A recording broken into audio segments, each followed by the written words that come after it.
We will now go on to session A-2, the future of ESG management.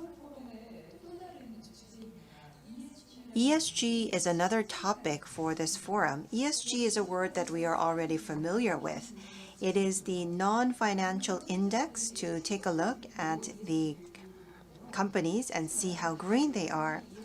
But there are some people who do not have an understanding of what ESG is and how important ESG is. Through this session, we will take a look at the global trends of ESG along with the guidelines as well as the major issues by industries and success cases. We will also take a look at future strategies to attract investments. For this session, we have with us CEO of Responsible Business Alliance, Mr. Rob Lederer, Mr. Joseph Sandberg, the co-founder and executive chairman of Aspiration, and Mr. Michael Salvatico, head of APEC ESG Business Development at S&P Global Sustainability. It will be moderated by Professor Doocheol of Yonsei University. Please welcome them with a big round of applause.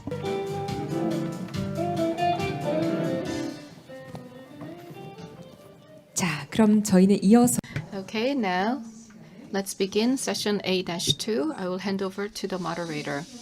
We're going to be discussing the future of ESG management. 네, 부탁드리겠습니다. Please go ahead.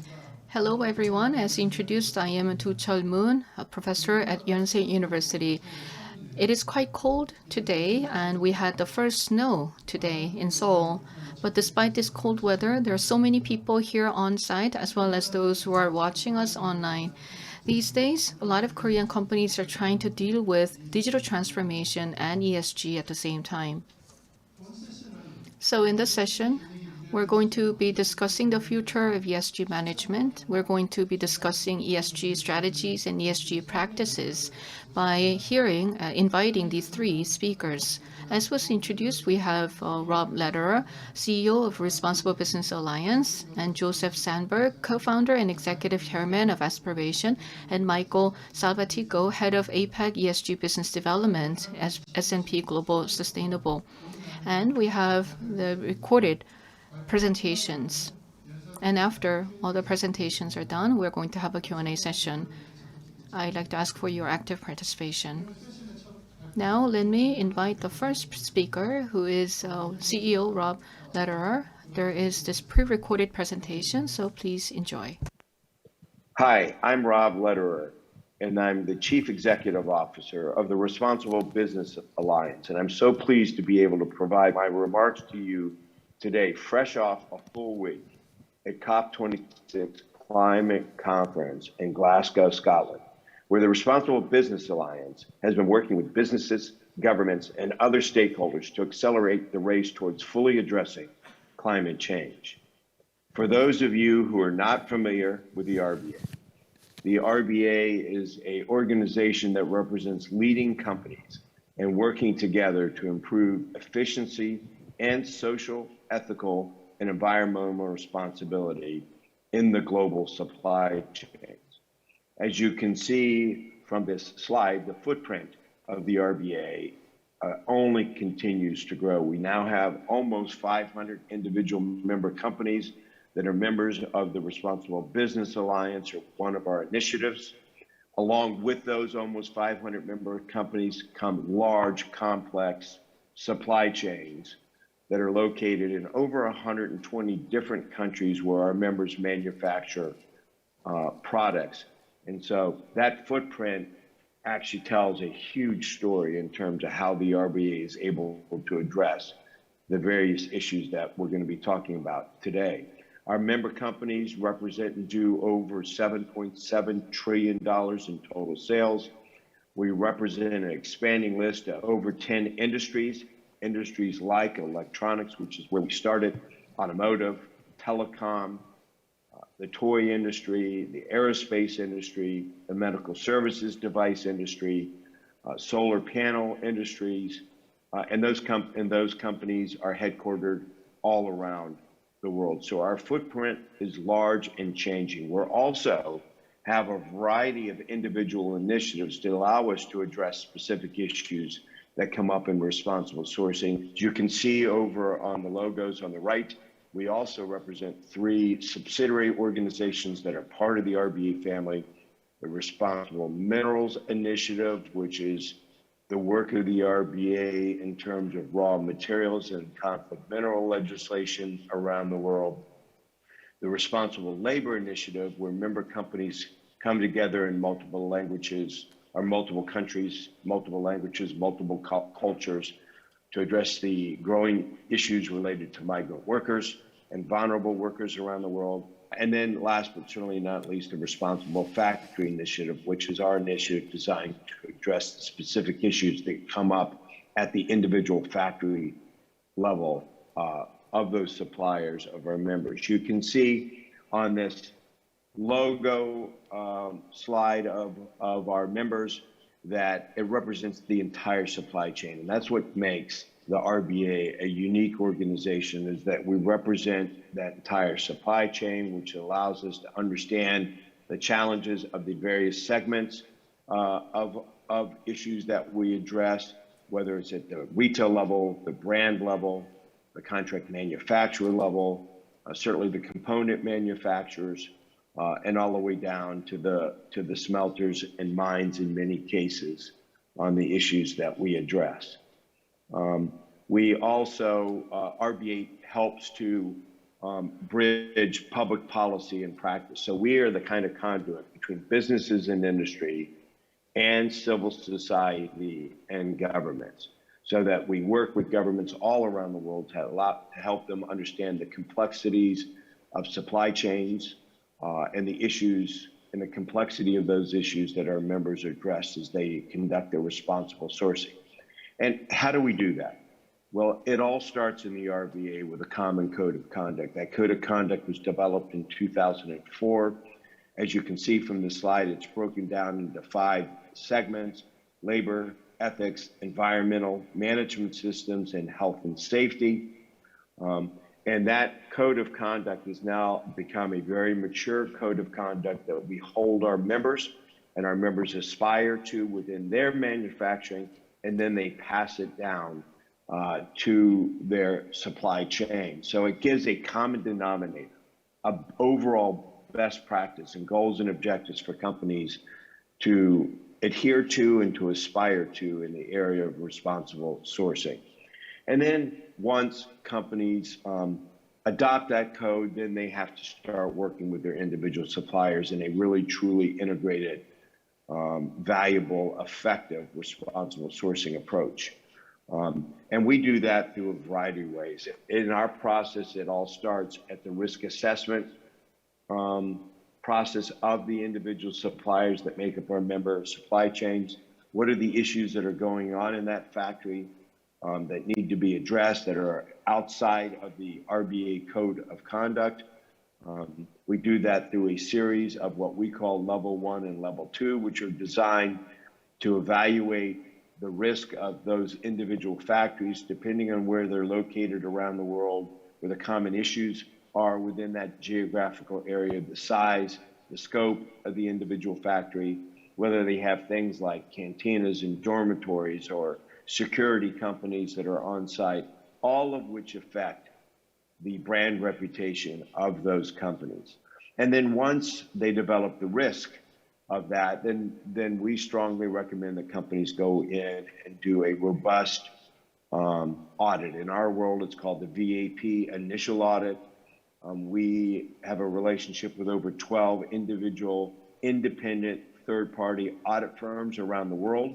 So regardless of where our members have a factory located, we can go on site utilizing a third-party independent auditor who can audit that factory against the RBA code of conduct and can determine what's going on within that factory. We look at audits as a very important tool in responsible sourcing, but is not a means to an end. Audits tell you what's going on at a point in time. They identify the issues that are going on in a factory, but they don't tell you how to solve those issues. And so the next phase of what we think is a very important part of responsible sourcing is in the area of capacity building, or what we call continuous improvement or correction activity, where you actually go into the factory, you work with the factory management to address the issues that were identified. And that's where we spend most of our time in working with our member companies. We have a whole variety of tools that address that. I'll share with you a few examples of that. We have expert teams located around the world that can actually go on site into the real challenging factories to help them develop a continuous improvement plan. However they do that, we think that's a very, very important part of responsible sourcing, so you can really enact change. Audits, again, just tell you that you've got a problem in a point in time in a factory. They don't tell you how to do it. And our corrective action plan is designed to do that, and I think it's the singly most important part of a mature responsible sourcing program. And then last but not least, we come back in and do a closeout audit to be able to ensure that those findings that were identified in the initial audit or through the continuous improvement plan were actually addressed. We have also found over a period of time, due to the complexity of the many issues like forced labor, issues like chemical management, issues like that you find at the smelter or mining level, issues related to employment agencies that our member companies use to hire the workers that are in the factories. Many times where there's severe or complex issues related to that, we have a tool where companies can then go in and do what we call a supplemental audit to do a deep dive analysis of what's going on in the factory in specific areas, as I outlined. And then we also allow member companies to access our E-Learning Academy. It is an online learning academy designed to help educate and address issues that get identified during an audit on continuous improvement. There are over 100 individual courses in multiple languages in labor, health and safety, environmental and ethics categories of the RBA Code of Conduct.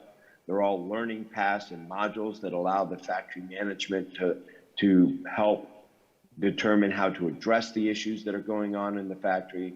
They can be taken online. They have exams at the end of it. And we think that's a very, very important part of the continuous improvement plan. And last but certainly not least, one of the biggest growing trends that we see around the world in the area of responsible sourcing is the requirement by governments to incorporate the workers in the due diligence plan, the worker voice in the due diligence plan. And the way the RBA addresses those issues is through our RBA Voices app that we've invested in and developed over a number of years. That app has educational modules that the workers can actually take online through their cell phones. They're in multiple languages. They have simple to understand issues and concepts. This also allows our factories to do worker interviews and surveys on specific issues that will benefit the factory management in that area. And it also now has a robust worker grievance mechanism, which is going to become essential in responsible sourcing going forward, because countries, regulators are demanding that as part of the mandatory due diligence. If you're familiar with the mandatory due diligence that's working its way through Europe right now, it will have a robust requirement of companies to have worker grievance programs in their suppliers, in their supply chains. And the RBA has developed a series of tools to allow companies to address that. And last, but certainly not least, and just before I move on to the last section of this presentation, just to show you the kind of impact that the RBA has had with its tools and services. We've returned this year alone over $62 million in recruitment fees that have been identified through our process, our due diligence process, that were taken by workers and then returned to workers as a part of our process. We can show that the workers' lives have positively been impacted, over 2.3 million workers' lives through the various programs and through our audit programs that we conduct. We've closed out over 18,000 individual audit findings that get identified through the audits, that actually get addressed and closed out as part of our process. We have over 2,000 individual factories, and that number grows every day, that have been recognized for their audits and the scores of those audits to determine did they address the various issues. We can demonstrate that if companies use due diligence tools like what I've showed you, and like organizations like the RBA have to offer, that they get a 26% higher. In some cases, it's even much higher than that. And their audit scores, their first time, or what we call their initial audit scores. And last but not least, we're very proud of the fact that the Responsible Minerals Initiative, the RBA, has over 250 compliant smelters that are in the program through tin, tungsten, tantalum, and gold, and now cobalt. And that those list of minerals will only grow, including lithium and mica and issues like that that are in our compliant program. What I'd like to do now is just sort of turn to the environmental space of the RBA, because we know that it's a very important space of our member companies, and it's the reason that we've attended COP26, as I said, over the last week. Our members who represent the entire supply chain will almost, you will see, will almost impact every tier of the multiple industries that the RBA represents. The RBA members are already in the process of advancing their various practices in the environmental space. We hosted a panel at COP26 this last week, where companies shared their best business practices, where they're starting to address the role that IT companies play in addressing climate changes and making a difference, and they're getting out in front of it proactively. And the RBA certainly stands ready to support all of our members as they attempt to improve their environmental programs, and we think that's certainly a very important, because as I said, those demands are only going to increase over a period of time.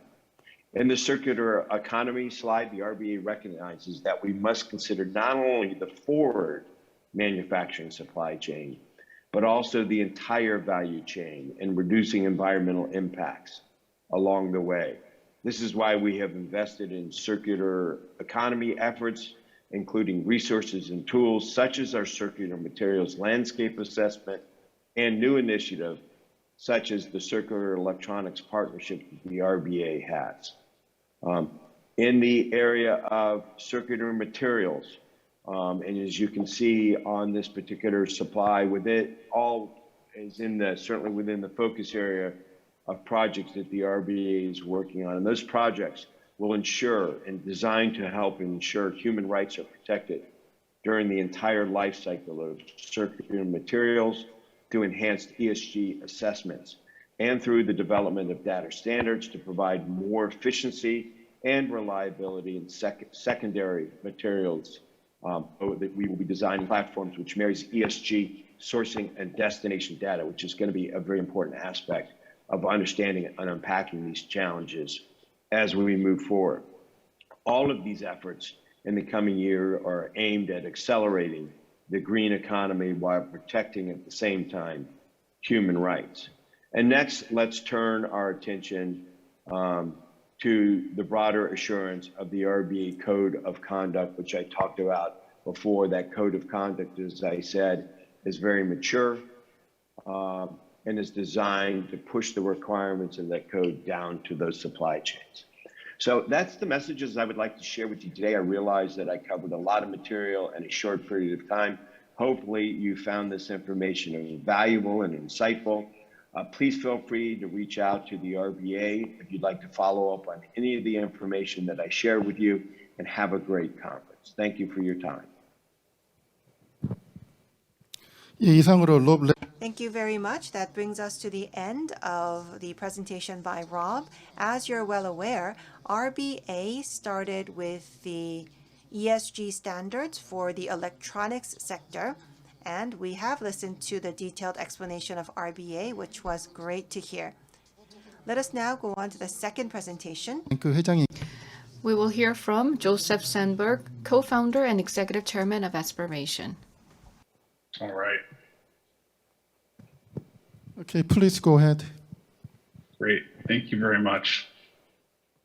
I'm Joe Sandberg. I co-founded Aspiration, and I'm the chairman of Aspiration. Aspiration is a leading sustainability as a service company in the United States that's responding to the demand by consumers and corporations in the US and around the world to integrate sustainability into their own lives through automation and through programs and features and software that make sustainability convenient.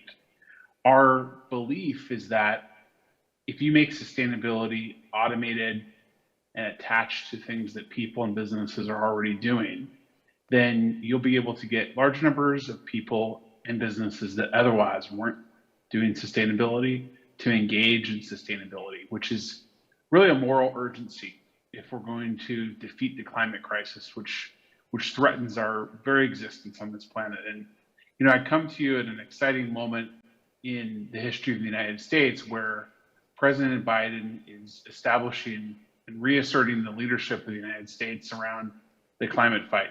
As you know, at COP26 and previously, the president has reiterated the commitment of the United States to have a clean energy and net zero emission economy by 2050.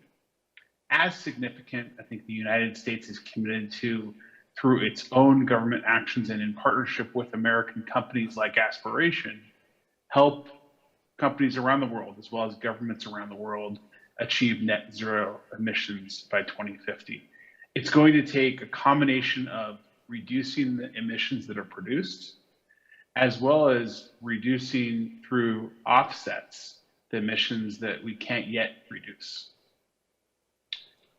It's not going to happen with just one country alone. The entire world is going to have to work together. And, you know, I'm so pleased as an American to be here with you.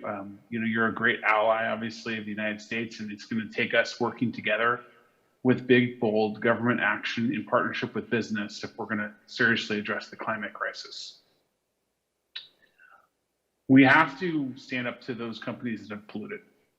We have to recognize that we're in this place not because of an accident, but because of the fact for a long period of time, a lot of companies around the world, including in the United States and Korea and elsewhere, haven't prioritized doing the right thing by the environment and by the ecosystem. And the consequences now are externalities that are falling heavily on the shoulders of low-income communities and around nations that can least afford, which is why we have to work together to take action. And that action has to start with standing up to those who have polluted the most. The United States is going to make substantial investments in clean energy infrastructure. You saw that with the recent legislation that's come out of Congress around infrastructure, which has substantial investments in sustainability. I think that what's significant, I hope you'll hear from my message today, is that Aspiration, as a leading American company in sustainability, is working in partnership with the US government and the United States Export-Import Bank to help companies around the world gain cheaper financing to go carbon neutral and to get preferential access to the nature-based carbon reduction capacity that the United States can access, as well as companies like Aspiration. As the president has said, we in the United States are looking to be a net zero emission by 2050 and make all electricity production carbon free by 2038. Now, this is all going to take a substantial amount of government investment, but also it's going to take a substantial amount of private sector investment. And I think that where the United States is going to be unique is where you see private-public partnership. And, you know, Aspiration is, I think, in the front edge of those public-private partnerships. We have a special relationship with the U.S. Export-Import Bank that I'll talk about in a bit. And you're going to see, I think, frankly, also a combination of positive incentives and negative consequences for trading partners with the United States for those who are moving towards sustainability, who I think will then have preferential access to U.S. markets and U.S. companies. And I think you'll also see consequences that are more punitive for nations and companies that aren't doing the right thing by the climate in the form of cross-border carbon taxes on exports to the United States. And so, Aspiration, as I'll tell you about more, is I think positioned to help foreign companies avoid those cross-border carbon taxes on your exports to the United States. What can Korean companies do today? First is integrate sustainability into what you actually do. Don't make it an afterthought that you utilize to remedy problems you've created through the course of your business. Embed it into the actual products and services that you sell to your customers. Set aggressive science-based targets. Start sequestering carbon, whether through your own technology or in partnership with other companies. And tell your net zero story. I think an important thematic is that doing the right thing by the climate isn't just morally urgent, it's also going to be increasingly good business, because consumers want to patronize businesses that are doing the right thing by the climate, and investors are increasingly rewarding companies that are more sustainable. My hope, my belief is that we're going to see a virtuous feedback loop where the companies that do best by the planet are going to get the best multiples in the stock market, enjoy the best loyalty and revenue growth from their own customers, and then that will create a positive circle. Aspiration can help Korean companies meet aggressive net zero targets. Aspiration has one of the largest reforestation programs in the world. We have approximately 2 billion metric tons of carbon reduction capacity in our reforestation program in 9 countries in Africa and South America, and that's expanding rapidly every quarter. For our corporate clients, we can draw on that reforestation capacity and combine it with sustainability software we have to embed carbon reduction in your very goods and services. And I'm going to share some examples later in the presentation about how we do that for some clients in the United States and around the world. Our first differentiation is, as I said, we have a proprietary reforestation program with 2 billion metric tons of carbon reduction capacity at a time where carbon reduction capacity is growing more scarce. And that allows us to provide carbon reduction much more cost effectively to our clients.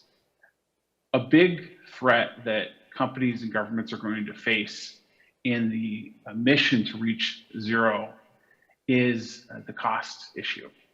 We have a major supply-demand imbalance right now, where the number of companies and governments that want to reach carbon net zero is so much greater than the supply of nature-based carbon reduction capacity. And so I think one of the unique abilities that Aspiration can deliver to companies is to help you fix your pricing over the next 10, 20, and 30 years with capacity in our reforestation program that we can deliver in partnership with low-cost debt financing that the United States Export-Import Bank will provide. To buttress that point, you can see that the available inventory of carbon credits is actually shrinking at the time when the demand for carbon reduction is rising rapidly. And so I'd reiterate, one of the special services that we offer in partnership with the US Export-Import Bank is that we can forward price your carbon reduction against a reforestation capacity and allow you to lock in pricing for carbon reduction for as long as 30 years. I think we can also uniquely deliver software that meets the needs of your own products to make them inherently sustainable. And I think this is the ultimate frontier for companies that want to be sustainable and do the right thing by the planet, is not to make it an afterthought, but to embed it into your products and services and embed it into the way you communicate with your own end customers. Let me just say, why reforestation? As Al Gore, Vice President Al Gore recently said publicly at COP26, the best carbon sequestration technology still remains a tree. And there's various qualities and integrities of reforestation, but when done with integrity, reforestation and nature-based carbon reduction is the most effective, most science-based, and most ready to scale method of reaching net zero. I'd like to share a couple of case studies that can help you understand some of the clients we serve. One of Aspiration's clients is Intuit, which is one of the largest publicly traded companies in the United States, market cap of almost $200 billion US dollars. And we integrate our carbon reduction into their QuickBooks so that into its 5 million small business clients can automatically reduce their own carbon footprint by joining on our reforestation program.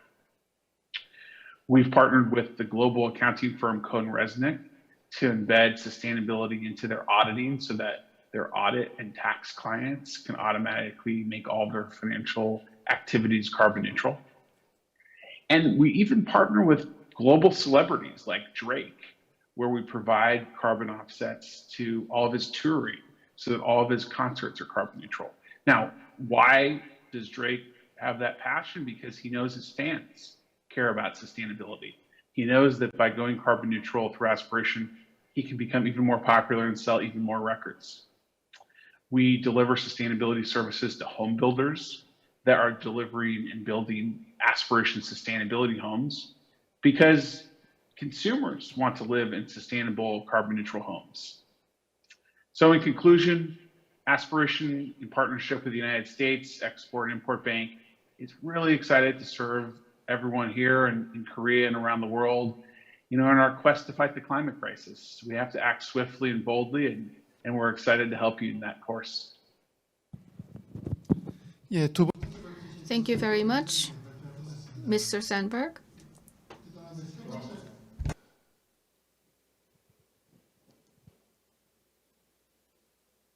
예, 세 번째 발표로 We will now go on to the third presentation. It will be by Mr. Michael Salvatico, Head of APEC ESG Business Development at SAP Global Sustainable. Thank you very much, Mr. Moon. It's a pleasure to be here at the conference today, though it's virtual. Hello and welcome to everybody to this presentation where we're going to look at ESG and climate across the economy. I feel honoured to have preceded the two speakers whose content was rich in what they're doing for ESG. So I hope that you find the angle that I add to this from the assessment of a quantitative, focused review of the ESG exposures of companies. I hope you find that this adds to what you've just seen. As I say, I'm at S&P Global Sustainable One, and I've been here for 18 months, but I've been working for more than a decade with clients and providing solutions, sustainable solutions for investors and banks and corporates and regulators and governments. And in this presentation, we'll look at climate change impact and ESG impacts across the economy. And this is relevant to a broad range of stakeholders. We've heard on this panel already talk about the value chain, certainly the supply chain. And my clients are also the banks and the investors, as well as the governments and regulators. And in this presentation, we'll consider the use cases across those different segments of the market where S&P Global works with those organizations. And if there's three themes that I want you to take away from this presentation, I'm going to say them right up front. It's that there's a focus on standardization of metrics and the metrics to measure ESG, SDGs, as well as climate change. There's a greater need for transparency and reporting for corporates and financial institutions. And there is a global focus on net zero. If you're not seeing this, then look at what's happening in the news. It's new to the market. It's relatively new in that we weren't really talking about net zero 2 years ago, but the momentum with which we now realize the target that the world needs to work to and that corporates play a significant role in is now present in conversations. ESG has become a need to have. It's no longer a nice to have. Before I start my presentation though, let me share my screen and make sure that you can see. Here we are, PowerPoint presentation.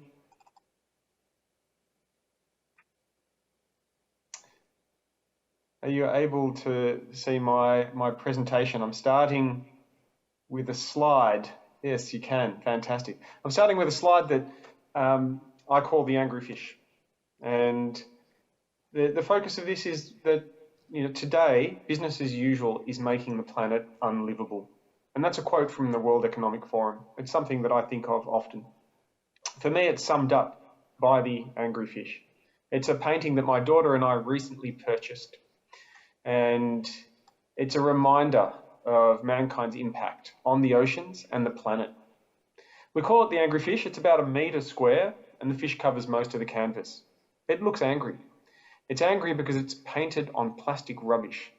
The artist collects this plastic rubbish, the rubbish bags, washed up on beaches around the world, and incorporates it into the painting.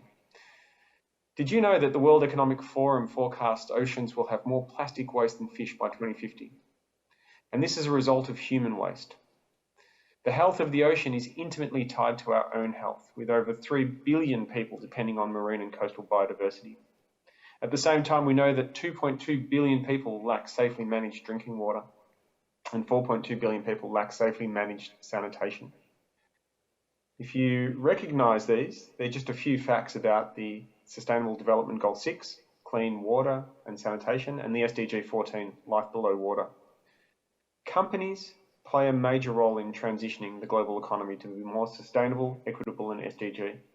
No matter what role you play, you have a part in this transition. The artist is doing his part to change the world through this art. I ask myself, what am I doing? Do you? Let me introduce S&P Global before I get into the content of ESG and how companies are applying ESG. S&P Global is in a good position to be providing these insights because S&P Global is a leader in providing environmental, social and governance solutions. It has been for a long time through brand names such as TrueCost, which was acquired recently, and the ESG scores, which were acquired in the last year. Both of those have histories of 20 years of providing solutions to the market. S&P Global has over 100 years of experience in innovation and continues to provide a family of solutions for indices, credit ratings, commodity pricing, and financial information. S&P Global works with a broad range of clients across the economy and is trusted by the market, trusted by leaders, disruptors and visionaries, including some of the names that you see here, such as AXA, Unilever, Samsung, Citi, Uber.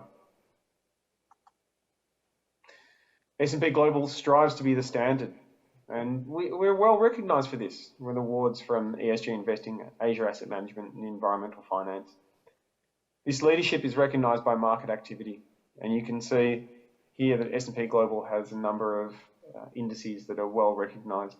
At one stage, we saw that funds under management increased by 400% in one of the ETFs that S&P Global was running. That was a 12-month period from Q1 to Q1. S&P Global licenses the ESG data that make up these indices and allows you to analyse and report on your ESG and climate exposures. In fact, we do that through the initiative and function of Sustainable One, which is what I represent, a new function at S&P Global. A function that includes and covers and brings together the different ESG offerings of index, market intelligence, ratings and Platts. And you can see here that these are facts that are relevant to you, solutions that are relevant to you regardless what part of the economy you're involved in, whether you're a corporate, a bank, an investor or a regulator. And that is understanding your ESG performance, focusing on net zero and carbon neutrality, understanding the energy transition from a macro perspective, understanding the positive impact that your company creates, or as an investor that you can invest in through the companies that are part of your portfolio, or as a bank that you can provide finance to. And that's the sustainable financing component of the work that we do. And across all of the industries, the reporting. And this is critical because when we do the analysis on companies, we find that for major global companies, there's a potential $283 billion from carbon pricing costs that could be incurred as in the 2025 scenario under a high carbon pricing scenario. That's representing 13% of earnings of those companies. This could be the company that you work in, it could be the company you invest in or lend to. And though companies are getting better at reporting, we still see that companies are on track for 3 degrees of global warming and falling short of carbon emissions reductions required to achieve a 2-degree world by 72%. So though what we see in COP26 is a strong commitment to reducing emissions below 2 degrees, it's companies that play a large role in that decarbonisation.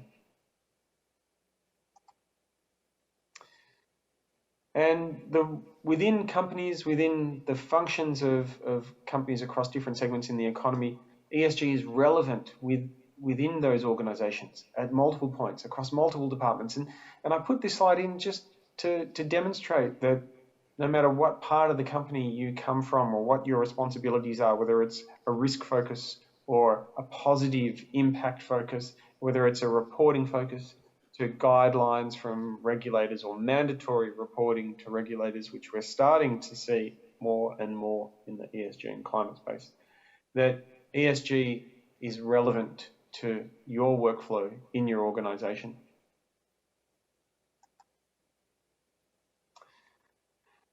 This is the slide that I was focused on as I was thinking about this conference and you, the audience, your focus on your organisations with the lens of global HR. Now, what are the benefits and concerns for you as a corporate? And if I start, let me consider it from the perspective of a balanced view, starting with the concerns. What are the concerns that I hear when I'm speaking to clients? The risks of sharing competitive intelligence or sensitive information, and the costs of resources and efforts involved in collecting and reporting ESG information. These are some of the things that I hear. Or what about reporting a metric that's weak? These concerns are often negated by the need to report through an increasing focus on mandatory reporting and standardization of reporting, which levels the playing fields. If companies don't disclose their ESG and climate information, then they should know that it's being estimated. And as a good friend of mine recently said, from a company perspective, if you're not telling the story, somebody else is telling it for you. We provide our clients with modeled data where companies are not reporting that data. By us modeling the data, we're able to provide a complete data set and fill the data gaps that our clients complain about if we're not there to provide this service. But what does it do from a corporate perspective? Well, the company loses control of the ability to publish their own numbers. And from that perspective, I feel they're less likely to benefit from the positives, which are greater access to markets, greater access to capital, and the performance potential improvements. Thirdly, a weak metric highlights an opportunity to improve and take advantage of that. And a lot of investors and stakeholders that we see recognise that, especially when it comes to climate change. It's about transitioning the whole economy, not cherry picking the parts of the economy that fit your mandates. Also, as we've heard, sustainability benefits the organisation through a strategic framework and focus on governance and creating more informed decisions. This can impact the company's operations, products, services, and evidence shows that it creates more resilient and profitable companies in the longer term. What you see on the screen starts with sustainable reporting. And that's the transparency component that I called out at the beginning, where companies have a greater understanding of the risk and opportunities within their own organisation, which leads to better relationships with their stakeholders throughout the supply chain, as well as with investors and through regulators and banks. A key focus recently has become the transition to net zero, because we need to transition to net zero.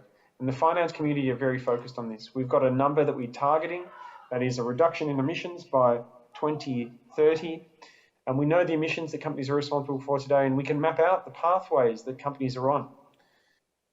We heard the call out earlier from Joe on science-based targets. The analysis that we use to model the pathways of companies is science-based targets recommend. And we're using that analysis to indicate to finance companies as well as the investors the pathways that companies are on. Company sustainability efforts can lead to greater financing opportunities. We have seen the financing industry mobilise to provide the instruments for green finance and the verification of those instruments through assessments like second-party opinions. Let's have a look at some of the drivers of climate change analysis, then the data that's being used by corporates and financial institutions. You see it here in 3 columns representing corporates, asset managers and banks, but what you'll notice is that the data links these 3 different segments of the economy. And whether you're a corporate, an asset manager, or a bank or an insurer, your case for ESG data is encapsulated by that benchmarking needs, reporting needs, the engagement needs, the analysis, allocation, and modelling needs. Some examples of this are corporates that we work with who are collecting and calculating, analysing the climate risks and opportunities. These results used to inform the risk management and guide strategic decisions. This could be the TCFD reports that we're analysing, where we're looking at the impact of a carbon price on a corporate and understanding the physical risks of that corporate from 7 different hazards that include sea level rise and hurricanes, warming and cooling, how these are affecting the assets of the corporates. These results are being published by corporates, or can be published in their TCFD aligned reportings, which allows them to support TCFD and report and disclose against it. Corporates are also collecting the ESG performance data to set goals and measure their progress. Reporting on improving strong ESG credentials can be used to help attract and retain talent, improve upon health and safety measures, provide better products and better services to customers. If we look at it from an investor perspective, both active and fundamental quantitative investors use ESG data and climate data to de-risk their portfolios and identify opportunities. This allows them to capture the ESG alpha. Asset managers and owners are using ESG and climate benchmarks like Pglobal's ESG or carbon efficient indices, clean energy indices to capture themes or potentially replace market cap weighted benchmarks. And a key use of asset owner engagement on asset managers or corporates through engagement on ESG and climate change exposures. This is how the data that you as a corporate is being used by investors. The measures like SFDR assessments of portfolios providing ways to address greenwashing, one of the concerns that's keeping clients that I work with awake at night. We find that the assessment of valuation metrics and investment styles is part of the investment process for which ESG contributes one factor. And banks are using ESG data to assess their risk management, their credit risk assessments and loan book exposures. Pglobal is working with the banks on their credit risk assessments and combining ESG and climate change into those credit risk assessments, as well as loan book exposures that are aligned with TCFD reporting. Helping these organisations understand the net benefits of projects to create sustainable linked loans or green bonds, and then assessing those green bonds through a second party opinion using an S&P credit ratings assessment. Let me look at the second part of this presentation in a couple of minutes, because I'm conscious of the times, on the ESG scoring assessments that we provide for corporates. And we do this through a lens of understanding that the corporate sustainability of an organisation can have an impact on a company's growth, profitability, capital efficiency and risk exposure. And our assessment is informed by the corporate sustainability assessment. You've probably seen this or heard of it, as it's an assessment that all companies that S&P cover in their indices are invited to participate in. It's over 10,000 companies. And companies find that this allows them to understand the ESG concerns of their stakeholders, like investors and banks, and allows them to have that information incorporated into their strategy and guide their own decision making and investment in ESG initiatives. What are some of the benefits that our assessment allows corporates to understand, allows investors to bring into their process and banks to assess when they're considering the risks of the corporates that they're lending money to? The corporate sustainability assessment is combined up into an ESG score. It informs the ESG scores. The ESG scores you could see on our website. We provide them transparently to corporates, or a subset of them. There's more detail that you can access through tools like the Market Intelligence desktop. But you see here that the ESG scores are providing that direct company engagement, a proactive engagement of companies through the corporate sustainability assessment. That methodology is focused on disclosures and forward-looking metrics that we're asking corporates to inform us of when we're collecting that information from them. It drives measurable change, and we're able to ask questions about underreported ESG topics in that survey, and building that analysis from an investor focus, as well as allowing clients to understand the modelling and methodology of the ESG scores.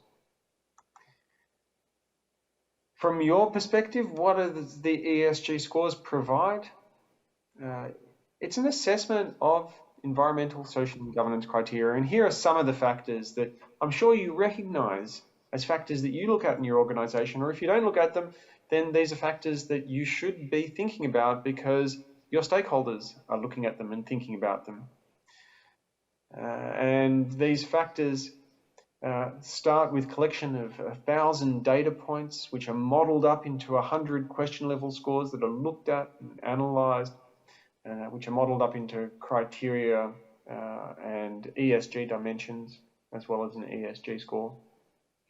That ESG score is out of 100, where 100 is the best score and 0 is the lowest score. It's an absolute score. So at the moment, there's no company that scores 100, a perfect company. There's no perfect sustainability company in our assessment. And that's an indication that sustainability still has a way to improve, that every company can improve on what it's doing today. Last but not least, what does this look like in terms of the tools that clients of ours access? Here's some examples of screenshots from our Market Intelligence Desktop Capital IQ Pro, and an example of how a company can be seen. You can identify an ESG score, you can identify E scores, S scores, G scores, industry averages, trends over time, and understand how that company compares to its peers. You can see the question level scores, and you can see the data points where they're available. Again, creating greater transparency for the use of clients in integrating this research into their decision making. Thank you all very much. I'm going to stop there, and I hope you enjoyed that presentation. 예, 감사합니다. 세 번째. Thank you very much. We have just heard the third presentation. Well, the reason that I hurried in the beginning is to leave room for Q&A towards the end of the session. it seems that we have sufficient time for Q&A. So if you would upload your questions on our online platform, we will share those questions with our speakers. 제가 So here is one question to Joseph Sandberg. This is the question: what's the impact of the COVID-19 pandemic on global ESG endeavors? So can you address this question? I think that the COVID-19 pandemic has accelerated demand by individuals and by organizations to do right by people and planet. I think that there's been a sociological evolution that's been accelerated as a result of the pandemic, where I think we all saw how fragile life and society is. And I think it sparked an acceleration of demand by consumers to want to patronize businesses that are doing the right thing by people and planet. So I think in conclusion, we're going to see a continued acceleration of the ESG movement as a result of the COVID-19 pandemic. 감사드립니다. Thank you very much. 이번에는 마이클 살바 The next question goes to Michael. Compared to other countries, what is the level of ESG management in Korea? Are there any unique characteristics?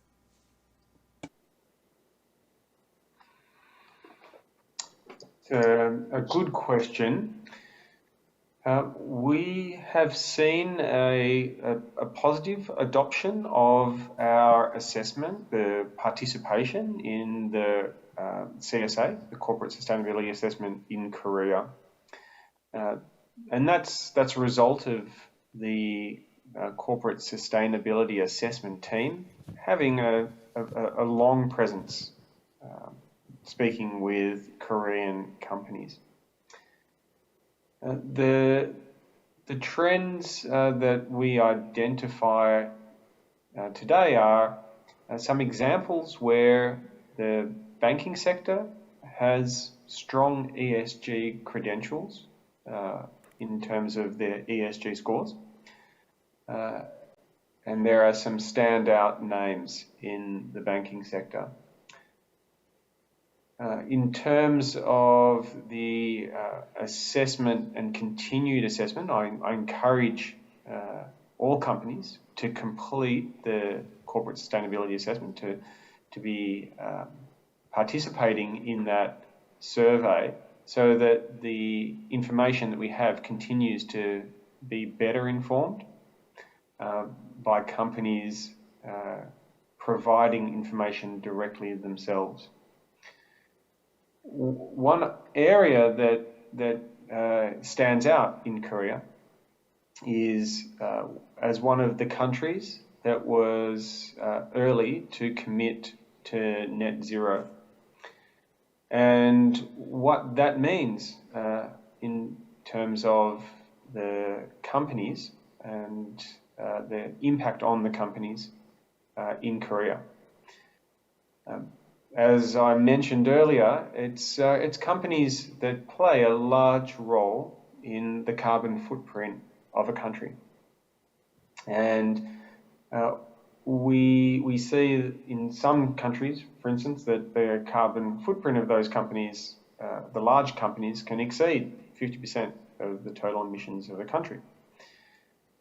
Where this is the case, having a net zero commitment from the country means that those companies are more compelled to consider their pathway and their trajectory towards net zero themselves. This is because they're part of the solution. And so in a Korean context, given the commitment has been made, this is something that we would expect to see from corporates, both large, medium and small. And this information is then used in the assessment that we have, where we're looking at the larger companies through our Paris alignment, using a science-based targets assessment approach to analyse the trajectories of those companies over a period of time. We're looking out at the moment from today out 6 years to review the alignment. What does that mean? It means that, well, 2050 is a long way away. It's over shorter periods of time that the commitments are being reviewed, or the alignment's being reviewed. So I suppose as a last point, how does this impact companies in Korea? I believe the focus going forward will be on shorter term milestones and achievements, such as 2030 targets or 2025 targets. As I mentioned in my presentation, when we're assessing companies and their exposures, we're looking at 2025 as a number. That 13% of companies' earnings are at risk is a 2025 number in a high price, high scenario. Thank you. Okay, thank you. 감사합니다. Thank you. 저는 그 Next, I would like to ask a question to Joseph.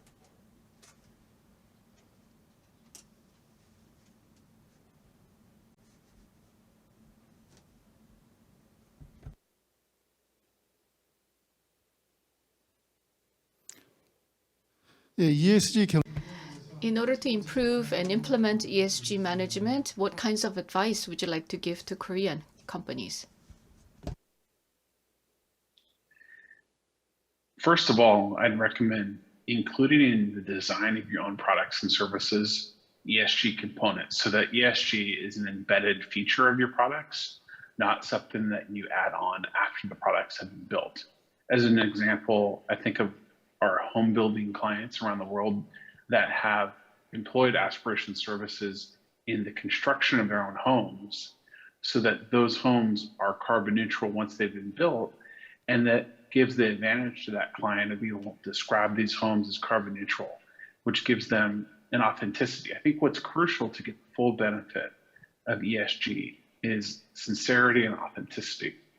Increasingly, customers, companies, and governments are going to be scrutinizing claims of greenwashing and the truthfulness of ESG claims. There's no better way to preempt that than to build ESG into the whole construction and experience of the products and services that you deliver to your customers in the first place, rather than trying to solve for ESG mandates after the fact. I think the second thing is that you should think about ESG not as a cost center, but as a growth opportunity. I think that companies that embrace ESG are going to become market leaders, are going to garner higher multiples in the stock market, and and as a result, will be more aggressive in pursuing ESG because they'll see that actually ESG is at the intersection of what's good for their business as well as what's good for people and planet. 예, 감사드립니다. Thank you very much. Next question goes to Mr. Michael Salvatico.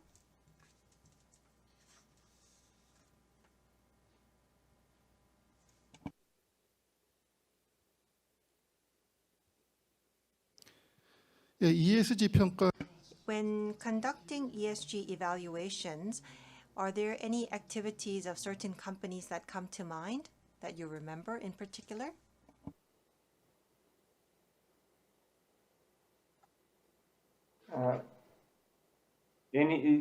Was that any particular Yeah. trends or 예, the particular company. any particular company? Yeah. Well, I'd like to call out companies. I find it, it's better to think about what a good company looks like. If we look at how companies are performing individually, maybe it calls out companies for one reason and doesn't necessarily provide a fair view for all companies. So if I take that question and say, right, where are or how are companies? What does a good company look like?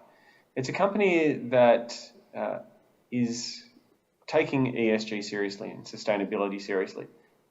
So when we have companies that complete our corporate sustainability assessment, it's not the companies that are completing it just to have it done that are going to benefit most from sustainability. It's companies who have sustainability at their core. And when they're completing the CSA, they're telling their story through the CSA.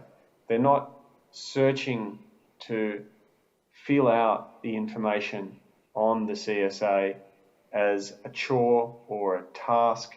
It's providing information that they already find important in their organisation, or if they don't already recognise that data as important within their organisation, they appreciate the point that we're making by informing them of this metric.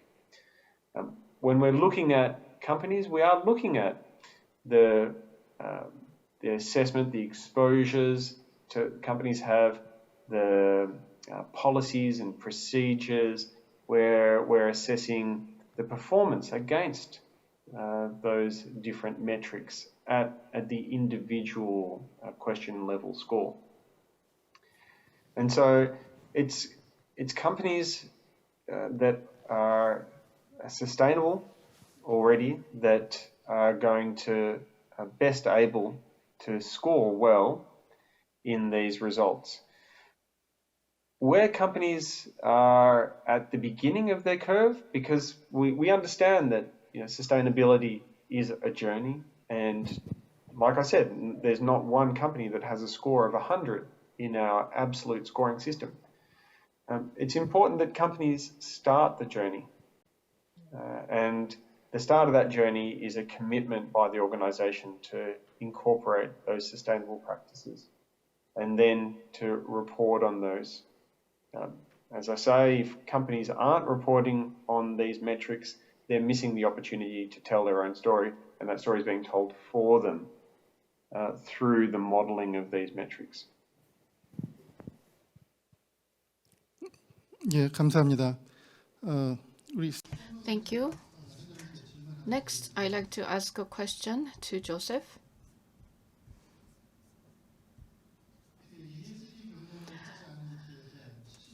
Do you think that we should penalize companies who are not practicing ESG? I understand that CSG is a kind of an extension from CSR that was trendy 10 years ago. Do you think that CSR non-compliant companies were not doing well in terms of their earnings? Yes, we should punish companies that are doing poorly on ESG. This isn't a game. We face a climate crisis that threatens the very existence of our species on this planet. And there are companies throughout the world, very large companies, that have made hundreds of billions of dollars, in some cases cumulatively trillions of dollars, not through inventiveness, not through entrepreneurship, but through exploiting our planet. And we have to be practical that while we hope positive encouragement will motivate companies to do the right thing, we're not going to be able to defeat the climate crisis unless we also impose consequences for those companies who fail to comply with what's necessary to ensure that we are reaching a net zero carbon economy. And I think that you're going to see that in the private sector, you're going to see that in the stock market, and you're going to see it from governments.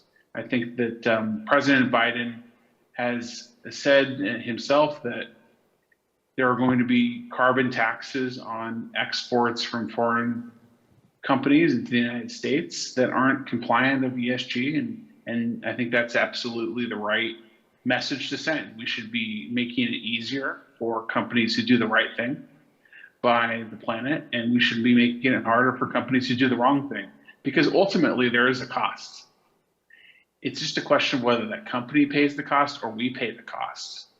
And the way it's gone for 50 years is that a small number of companies have enjoyed all of the rewards and have socialized the cost of the climate crisis on all the rest of us. And so it's unrealistic that we're going to exit this moment of climate crisis unless we are serious about imposing consequences on the companies that are causing the crisis.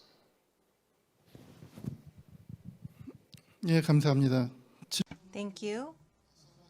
We have a question next to Mr. Salvatico.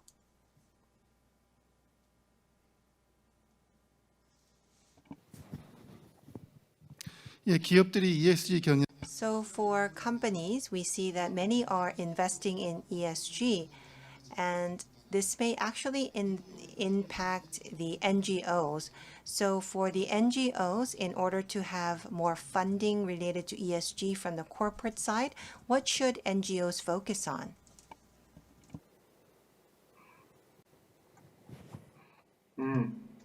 That's a good question. Let me have a moment to think about that. And while I think about the question, I want to just add on to what Joe said, because it's so true in terms of companies' impact on the environment, that externality, where companies benefit from using the environment but not paying for it. And at S&P Global, we've been providing research to a US organization called GreenBiz, which produce a report, an annual report. They produced it this year as well, the State of Green Business.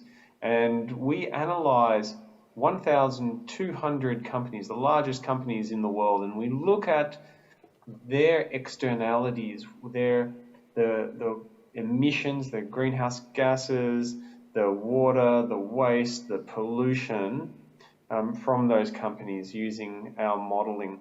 And we identify almost $5 trillion in these costs that are incurred, in these impact costs, these largely externalities, because the company's not incorporating them into their own P&L.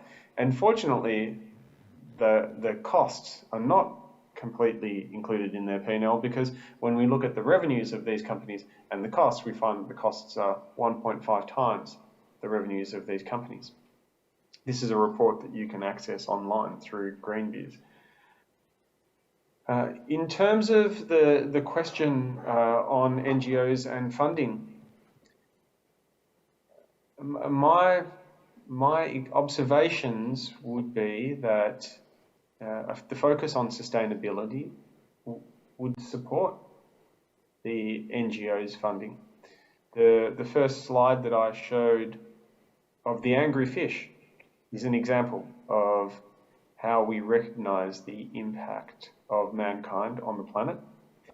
And it is through philanthropic organizations that a lot of these issues are being addressed. I feel that the question comes from a concern that there might be some impact in an allocation of costs from sustainability on the organisation that is taken from a pool that reduces the available funds to philanthropic ventures. That's not the observation that I see. Certainly, the focus on ESG and corporate social responsibility has been combined together.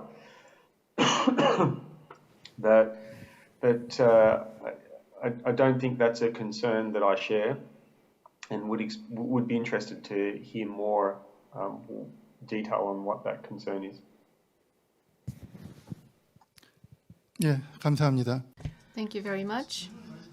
We received a lot of questions, and it's going to be the last question to each of the presenters. There were a lot of questions we covered.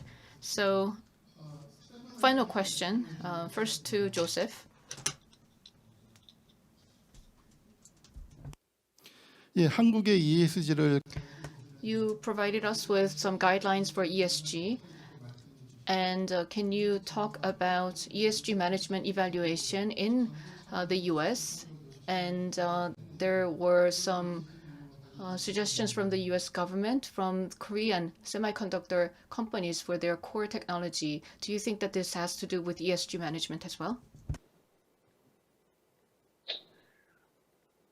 Well, I think that if you understand ESG as sustainability, then it's relevant to every company. And it's especially relevant to companies that are publicly traded, because one of the advantages of public markets when it comes to implementing sustainability is that if you understand sustainability as an investment in making the future more certain, then the capital markets can reward you for being more sustainable, because one of the inputs to how public equity markets value a company is by discounting that company's future cash flows to the present. And the more certain a company's future, the more valuable those future cash flows are in the present. And so I think that there's wide relevance for sustainability to the extent that you understand that making your business more sustainable is going to make its future more certain and therefore more valuable in the present. I think there's going to be an increasing amount of guidance from federal regulators in the United States about how to measure and standardize the reporting of ESG so that investors have comparable analogs, so that what one company says can be understood in reference to what another company says. I think there's a lot of opportunity for improvement there right now. But I think that you're going to see that in substantial significance over the next 2 to 3 years in the Biden administration. I also think that we're going to start to see global standards that emerge around ESG reporting, especially on the environmental element of ESG, since in particular, the E of ESG is something that really doesn't know borders, right? The climate crisis doesn't discern across geographic borders or nation states. So I think that that's going to be an area also for improving standards. There's been some instances where ESG promises have fallen short. And I think that as we continue to see those instances, that's going to put increasing pressure on regulators in the United States as well as internationally, to work in tandem to develop these kinds of benchmarks and metrics. 네, 감사합니다. 그러면은 마지막 Thank you. The last question to Mr. Salvatico.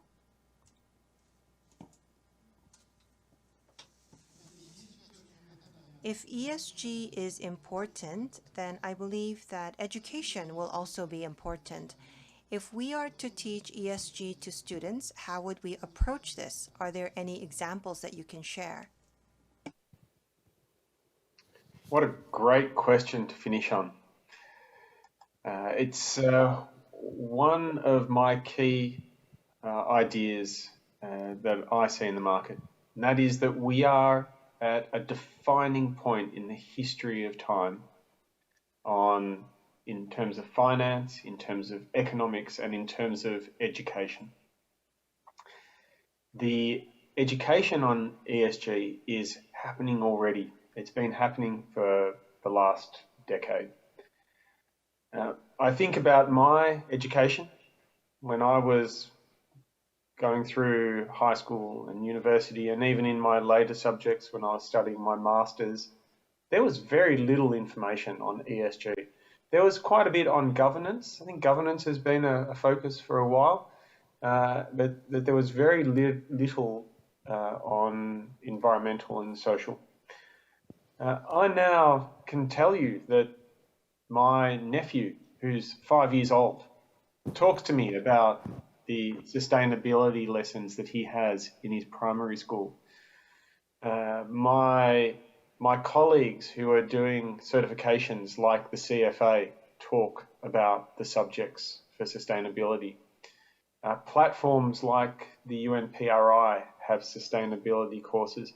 And my daughter, who is studying at university at the Australian National University in Canberra, she's studying a Bachelor of Commerce with a major in corporate social responsibility. I think that already demonstrates that the world has moved in terms of educating people on sustainability. And even within the boards where decisions are being made today, these discussions are happening. I often look at my role and I say that if I was going to put something at the top of my resume, it would be educating a generation of ESG investors.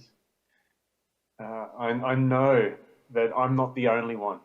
I know that certifications for boards include a large part of education on ESG. Just today, I was speaking to somebody who's doing the Australian Institute of Chartered Directors, and they talked to me about the material they're learning and mentioned that in the discussions they're having and hearing on recordings from board members and chairs of boards, that ESG has become very quickly a focus.